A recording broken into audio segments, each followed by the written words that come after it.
Well, howdy, howdy, y'all. Welcome on back into the Campfire. Cowpoke here, and today we're going to be doing a quick tips and tricks video on Enshrouded. I played over 200 hours in this beautiful game, and there is quite a bit that I had to actually learn the hard way, and so I'm going to be sharing that with y'all today. A lot of these tips and tricks are great for beginners as well as veterans. Most of the detailed stuff I can always cover in a later video if you so choose. But for today, let's just focus on the key things that will actually make your experience Enshrouded that much easier. Hope you enjoyed today's video, so let's get straight to the ride. Start things off with some of the quickest and simplest things off the bat. Food, in particular, food buffs. So starting off, you're not going to have a whole lot of access to a lot of different types of foods, but you got to keep in mind to continue searching and gathering foods and making sure you're cooking them. Food buffs is one of the primary substances in this entire game. You won't starve to death or die of dehydration, but if you want stamina, strength, defense, and all the other great jazz, you're going to need those food buffs. Early on, you're going to get 3 stages, and eventually you can go through your skill tree and unlock a 4th, so-called stomach. Key thing to remember, you can only have one food type at a time. For instance, we actually have, like, starting off, you'll get like different meats, but you can see that there's a meat that gives you Constitution +1, gives you a little bit stronger in your overall health, gives you all that extra little buffs there. And then you can get into a different ones as you get stronger and stronger constitutions, and you can max. But you can see that there is a meat icon. That meat icon says that that's the only thing you can fit into your top slot. You can go ahead and use it. You can eat it or walk around with it. Always make sure you have food on there. And then you have other food qualities that have different types of icons, like this is a grain type food. Corn, which gives you strength for attacking. Then you have something they call like sweets. Each one also has a different time meter, so you have to make sure you maintain or keep the variety of types of food that you want for the type of build that you're going for. So if you need foods that would give you a lot more stamina quickly, even though you only have about 5 minutes worth, popcorn works the absolute best. Or you can actually utilize different types of things. If you're doing more of a magic build, you can use soups that last for 40 minutes that gives you spirit, intellect, and mana recharge. Early on, having even just water alone is actually a very good substance to actually go. It actually helps you tremendously for your overall stamina. Don't forget to always cook your food and everything else before you eat it. We don't need to get salmonella here or some other type of worms or disease or something like that. But keeping an eye on your different types of foods is very crucial into the actual survivability and longevity of the game. Next up, let's talk about potions and some key potions. I mean, you have your standards of your health and your mana potions. Those are always good to have on you, especially depending on what type of build you're doing. If you're doing more intellect or more magic build, keep your mana potions on there. It's quite build. But if you're more of a tanky or DPS and you're up in the fray a lot and you're going to get pounded, keep those health potions going. There's 2 other ones that I highly recommend, and those are going to be your wisp potions and your shroud flasks. Shroud flasks are always great when you pop them before you actually need the shroud. That gives you the extra time, so always make sure you have at least a handful of those whenever you get a chance to. Can't tell me how many times I wish I had a shroud flask on me that actually got me through, because I have actually died quite a bit of time just to the time limit in the shroud, when I just forgot to take a flask and I say, oh, I can actually get out here and just don't. The other one is the Wisp of Light. As soon as you get your hands, start creating these things, create them all the time. These replace your torches. Torches are great in the beginning because they actually help light up, but the Wisp Light produces almost as much or more than any other torch that I have, and it frees up your hands. So you can run around. It has a pretty good little time limit on it, about 5 minutes. You can utilize all your weapons and still see, which is actually crucial when you're actually fighting, because this game gets really dark in the night and in those caves. Well, I highly recommend, on top of your health potions and mana potions, always make sure you have a Wisp Light and a flask of the Enshrouded. While we're on the topic of potions, the first thing you're actually going to want, especially when you're very new in the game, you don't actually have any potions, you have to actually find them, is bandages. Bandages is going to be your save and grace when it comes to healing, because you actually need bandages to actually speed up your overall healing process, and they can save you in a quite bit of a bind. So if you're in the middle of a fight and you have to run out real quick, you can pop that real quick and you'll get the additional bonus that actually gives you a good chunk of health. And they're easy to come by. You can craft them yourself. All you need is the torn cloths, so don't ever throw away your torn cloths. As soon as you get your torn cloths, you can go over to the crafting and you can go all the way down. You can see you have bandages right there. You need corn cloth and you need string. String is actually acquired by plant fibers, which is everywhere. So as soon as you get some corn cloth, run around, grab some plant fibers, and then make yourself a ton of bandages. I've been used bandages during multiple boss fights, as well as the final boss with the dragon.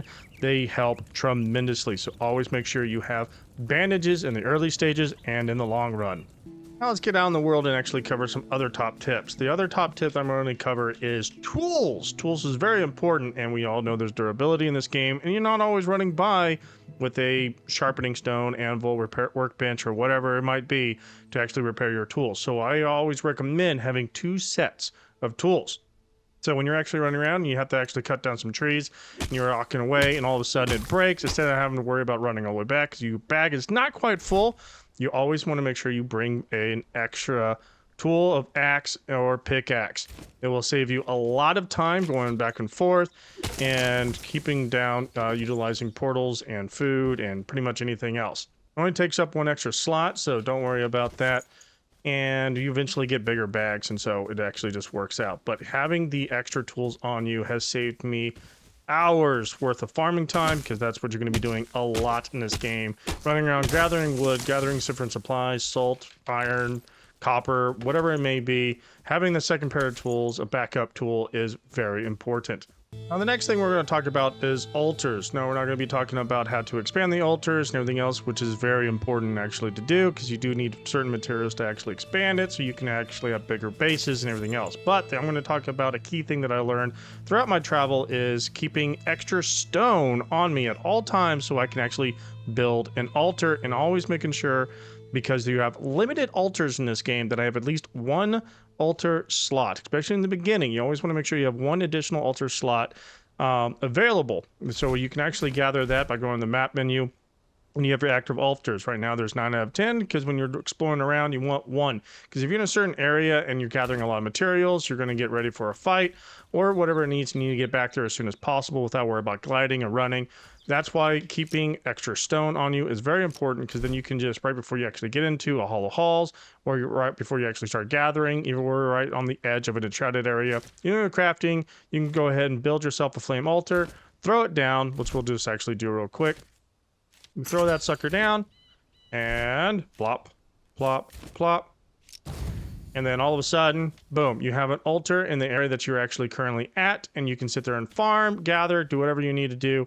And if you're done with that area, all you got to do is come back and deactivate it. It does eat up quite a bit of, or does eat up your stone rather, but it doesn't actually take a lot to actually make it. It only takes about 5. So if you just walk around with 50, 10, 20, you're perfectly fine. So I always recommend making sure you have plenty of stone on you so the altar can be crafted and you can throw it down wherever you're at before you get into the thick of it. So you have a fast way to bat back and forth, drop off your stuff, then come back and continue gathering. The next thing I want to cover up is rested bonus. A lot of times, a lot of people forget that rested bonus is actually important. In this game, it is very important. You get rested bonus by actually coming into your village and expanding it and making it more beautiful, decorated out. It increases more and more of your actual rested bonus. The rested bonus provides a lot of extra different perks, as well as stamina, constitution, all the other fun stuff. And it actually helps you quite a bit when you actually get into the cold weather as well. Sticking in an area that has a high level of rested bonus gives you a lot longer time. Don't forget that if you die, you lose your rested bonus, so you would need to port all the way back to base and get your rested bonus and then port all the way back to where you're actually heading.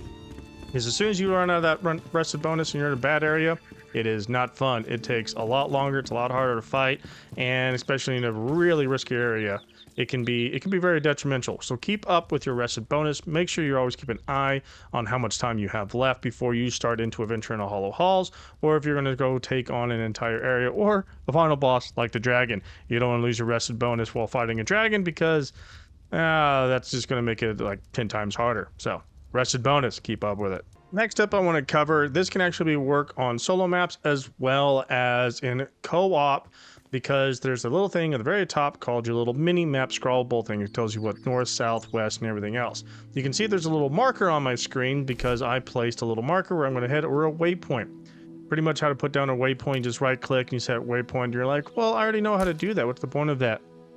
A lot of time the things that actually happens up there is it always tells you the direction where you need to go, so that's why it's really good for a waypoint. But the best thing about it, when you actually have other people on the server and you're playing with, their icons are also up there. I can never tell you how many times I play with my friends even if they're watching this right now. Yes, I can say, hey, I'm over here, or hey, how'd you catch up to me so fast? Like when I catch up to them, like, how'd you know where I was? Because I looked at your icons. I saw where you were going. They pop up like a waypoint. As soon as I get close, I can just narrow down. Or if I'm saying, hey, it's just over here, follow me, and they're screaming, where are you? Look up, and you can see in your little scroll ball, there's a little icon right there. Or you can also pull up your map. It also shows you in there. So that way you know you're going the right direction and you're following the correct icon. So utilize that little north-south, your little compass up there to your best of ability, because it will save you a lot of time trying to explain, oh, I am by, let me pull up the map and look around. Just says, hey, I think I found the area, come over, follow me. I go show you the way, and just look up the little icon and you're good to go. While we're on the topic of rested bonus, the other key thing to remember, especially when you're about to do a Hollow Hulls run, or if you're running around with a group of people and you're not paying attention to your overall rested bonus, especially when you're in a Hollow Hulls, because you're never going to be able to just jump out and warp out unless you die, and then you have to fight all the way back in, kind of like what I'm doing now, and everything else. So if you die while inside the Hollow Hulls run and you lost all your rested bonus because your buddies picked you up or whatnot, most likely because your buddies picked you up, the best thing to actually get your rested bonus back while in a Hollow Hulls is a campfire. So that's the other thing. I'm going to always recommend you at least have at least wood on you, or just walk around with a handful of campfires. They're actually really good. My rest bonus is pretty high, but you can throw these suckers down, walk up next to them, and you can just plop down right next to it. You can actually sit, you can actually enjoy the campfire, and you will slowly uptick your overall rested bonus, and you can cook whatever foods that you picked up. Fortunately, right now, my rest bonus is still a lot higher than what the campfire can provide me, but at least it'll give you something. So always make sure you have a campfire on you or some wood so you can craft some. The next thing I actually want to cover is respawning chests. So chests in the game, there's two primary ones. You have your silver one and you have your gold ones, and they actually provide a lot of great loot inside them. These are actual farmable. They can actually reset over a period of time, usually a whole day, or if you're playing a solo round, you can jump off, reset the server, and bring it back in, and it will be reset. So you can farm chests over and over and over and over and over, so you can get a lot more of the coins and resources that you can get because you salvage weapons and everything else from there, so you can upgrade and all that fun stuff, and you can actually get better drops or get the right drop that you want. For instance, here's one of the ones that I was actually thinking. So here's my lovely base that I built up here, and there's a specific chest that I always flow down to. It's always ready, it's always quick and easy to get, so always making sure to actually know where these chests are very handy and what type of chests they are. Golden ones are always usually better, but silver ones still work too, especially if you're just trying to farm coins.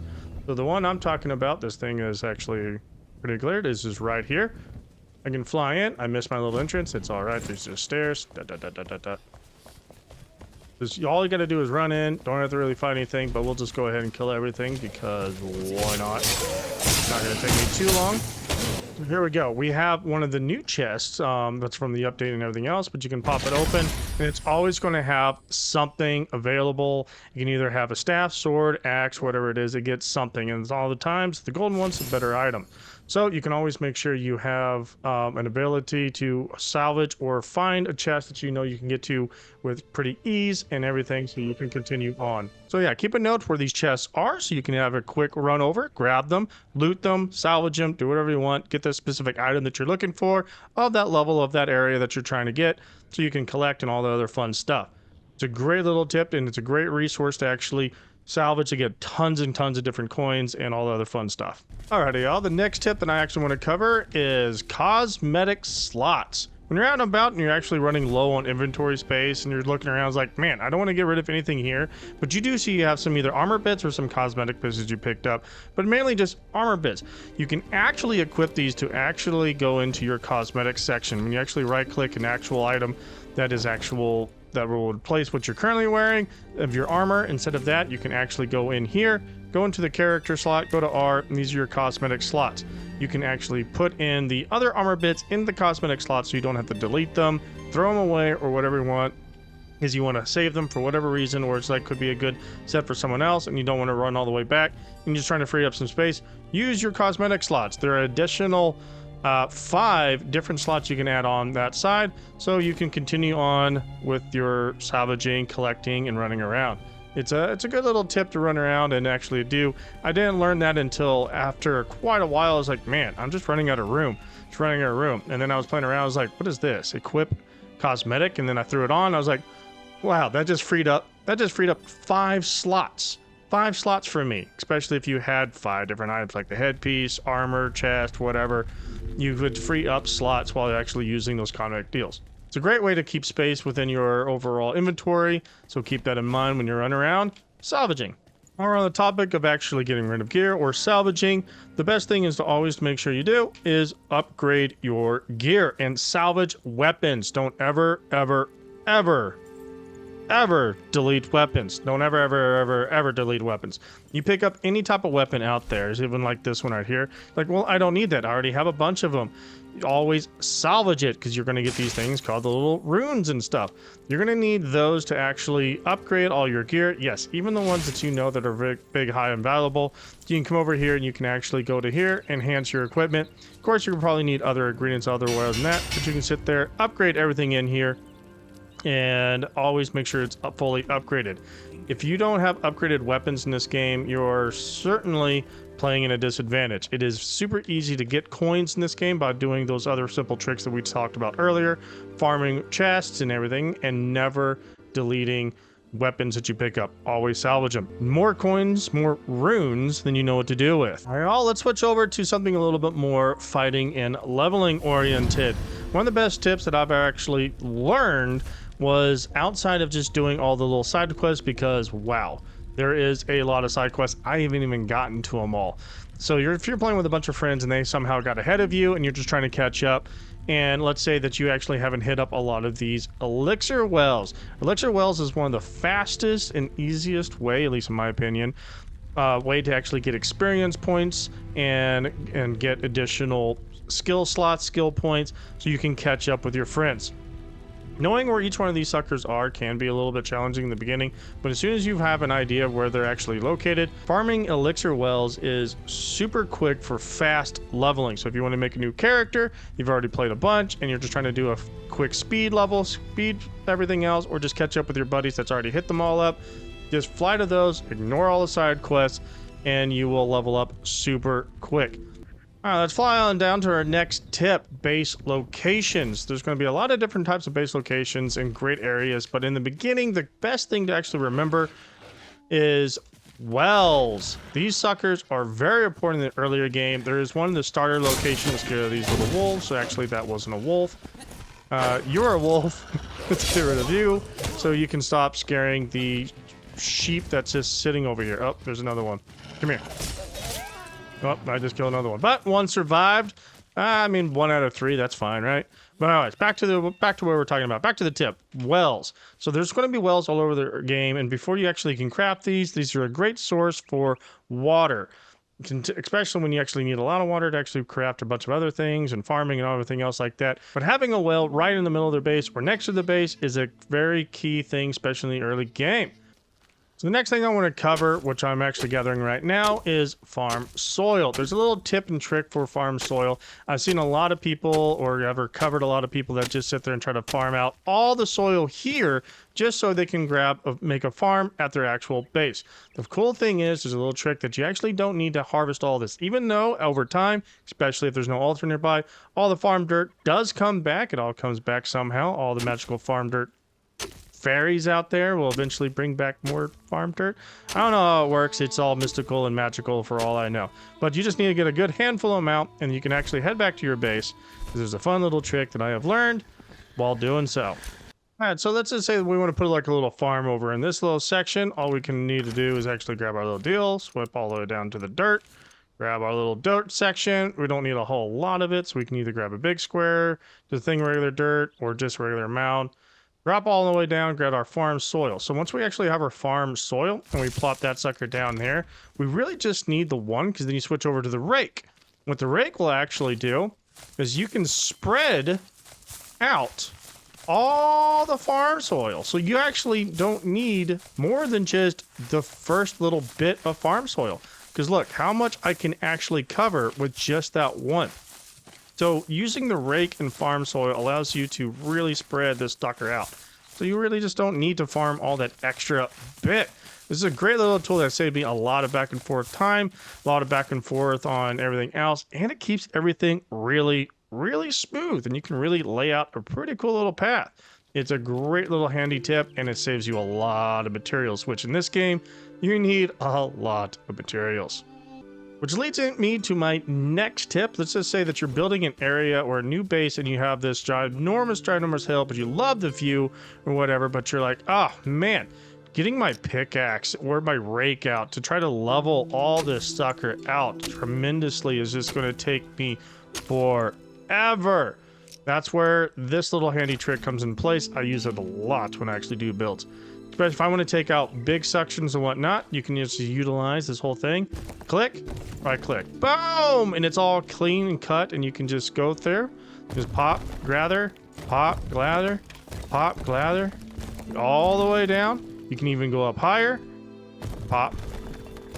You can clear out boulders, rocks, and everything else so much faster, and you're not using more and more materials. You're using the same ones over and over and over. And you can always come back in, refill them in with your rake, dirt. Just put a little bit of dirt in there, get your rake out, spread it all out.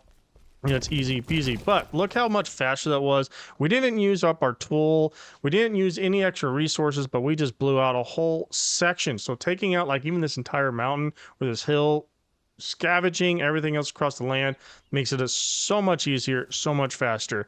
So utilizing just these little blocks in your build tool to clear and excavate your land is a great little tool and great little tip, which I wish I learned later on. I think that took me like 100 hours to figure this out. It was nuts. Now later in the game, you're going to actually get up in these snowy little mountain areas. It's going to be covered in snow and you're going to start freezing. We're not freezing right now because we have a ultra that's fully leveled up.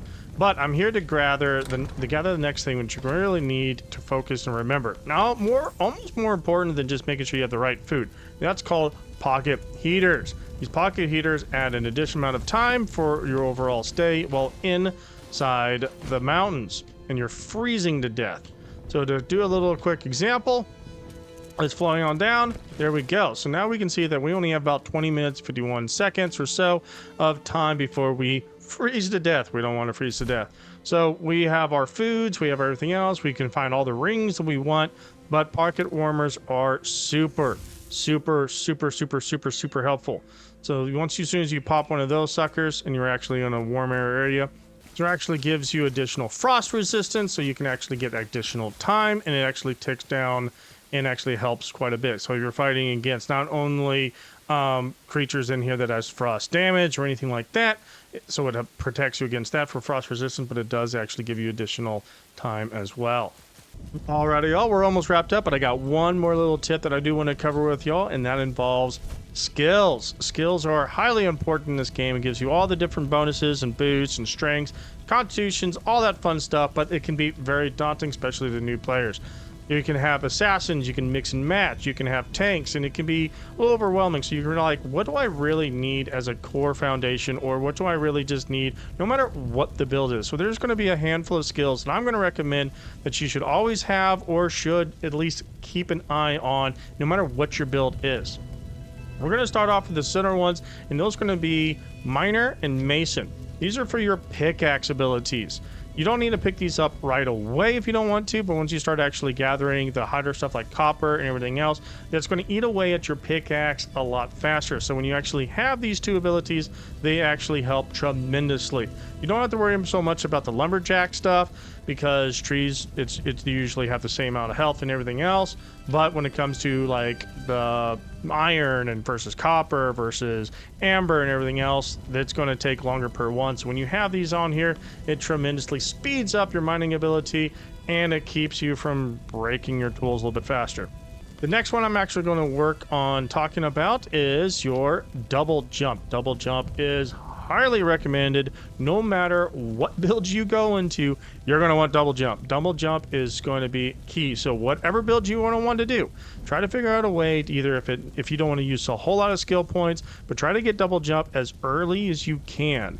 It is tremendous. It helps you get over mountains, hills, buildings, everything. Get away. Helps you even run away better, faster, whatever you want to call it. Double jump is like the skill to have. No matter what. If there's one skill in this entire skill tree that I have to have, no matter what version I'm doing, it is double jump. And trust me, you're going to want it as well. The next one I'm actually going to talk about is updraft. Now, for my specific build, I didn't go with updraft on this one, but I do recommend having updraft.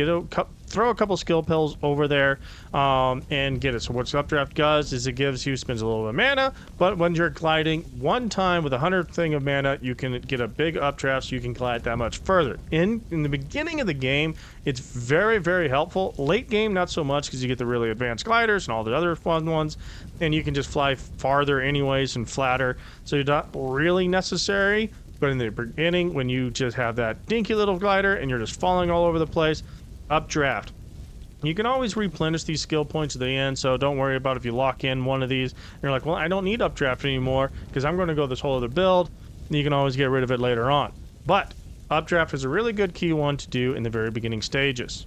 And the very last one I'm going to say is going to be dessert stomach. This gives you your 4th food slot. So when you're trying to do certain builds like the one that I have, you can, especially in-game stuff, try to get that 4th stomach. That's going to give you that 4th food slot. It's going to give you that extra bonuses for food, that food buffs, all that fun stuff we talked about at the beginning of the game. Gives you that extra slot, and it's actually a game changer. So try to keep that in mind when you're building out your skills. Those little skill points can help you tremendously.